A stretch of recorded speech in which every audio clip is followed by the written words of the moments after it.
Olá, pessoal. Esse livro é incontornável e fundamental para entender o choro, para a história do choro, do Ari Vasconcelos, né? Um pesquisador dedicado, sério, correto, muito dedicado, né? Pesquisou, foi nas fontes primárias. Vou ler aqui um trecho muito interessante, né? Muito esclarecedor, um texto muito rico. O choro. Logo na primeira página do livro, no capítulo sobre a história. Por volta de 1870, ano em que, morto o Marechal Solano Lopes, termina a Guerra do Paraguai, surge no Rio de Janeiro o choro. Inicialmente não propriamente um gênero, mas um conjunto instrumental e logo um jeito brasileiro de se tocar a música europeia da época.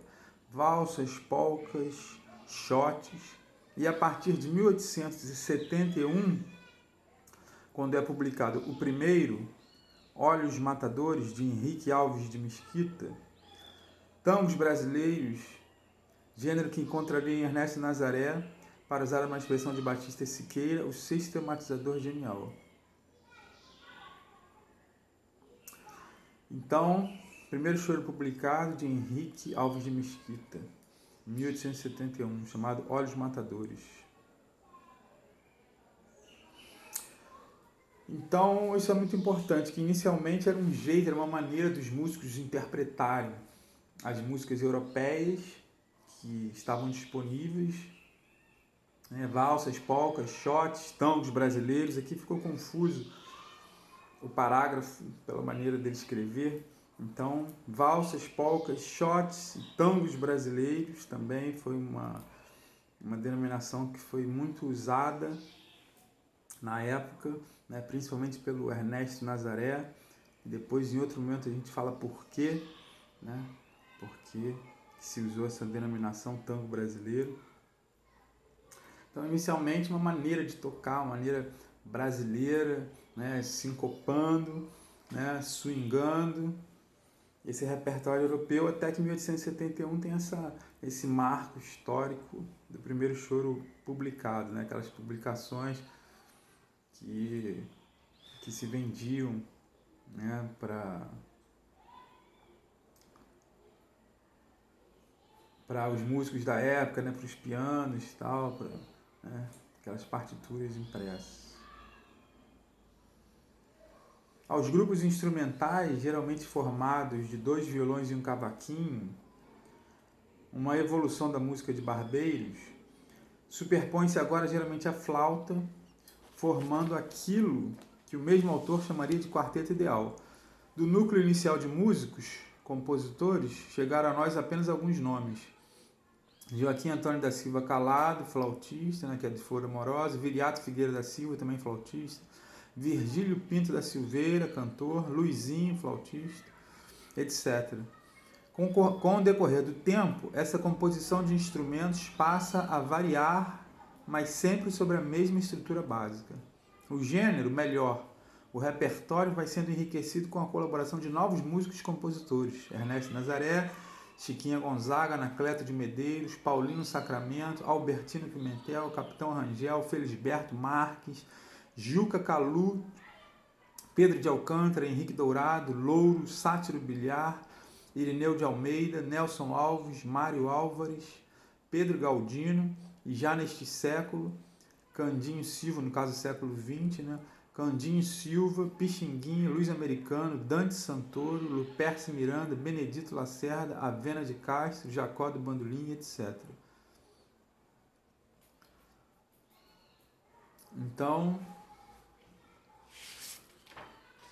tem essa formação inicial, né, de violão, cavaquinho, 2 violões, né, já tem aí, que aí posteriormente viria a ter o violão de 7 cordas, né, com tutti,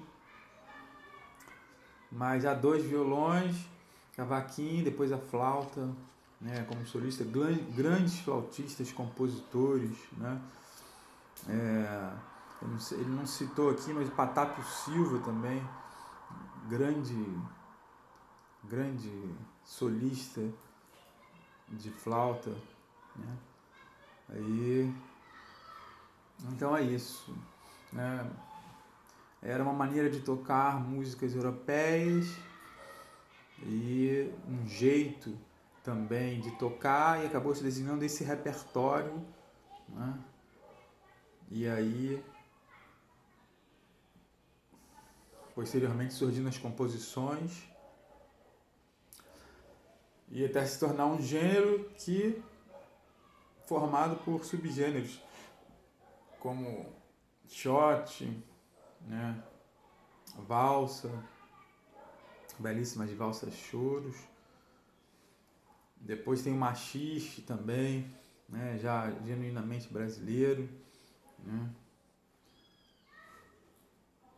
Quanto à origem da palavra choro, continuando aqui, quanto à origem da palavra choro, nesta acepção, Luiz da Câmara Cascudo divulga a versão de Jacques Raimundo em O Negro Brasileiro, segundo a qual, abre aspas, os nossos negros faziam em certos dias, como em São João, ou por ocasião de festas nas fazendas, os seus bailes, que chamavam de cholo, expressão que por confusão com a parônima portuguesa passou a dizer-se choro, e chegando à cidade foi gravada choro com CH.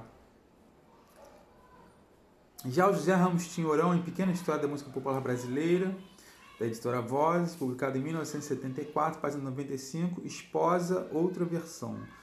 É de compreender-se que, com o correr do tempo, a repetição dessas passagens acabasse fixando determinados esquemas modulatórios, os quais, por se verificarem sempre nos tons mais graves do violão, acabariam se estruturando sob o nome genérico de baixaria, pois seriam esses esquemas modulatórios, partindo do bordão para descaírem quase sempre rolando pelos sons graves, em tom plangente, os responsáveis pela impressão de melancolia que acabaria conferindo o nome de choro a tal maneira de tocar, e a designação de chorões aos músicos de tais conjuntos, por extensão.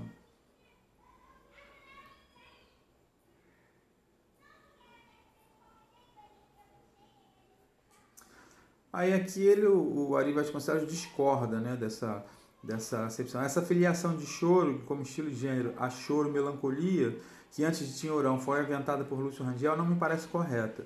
E o Ari Vasconcelos discordando da tese do Tinhorão. Quer me parecer antes que a palavra choro, nessa acepção, deriva de choromeleiros, corporação de músicos e que teve atuação importante no período colonial brasileiro. Os choromeleiros não executavam apenas a charamela, mas outros instrumentos de sopro.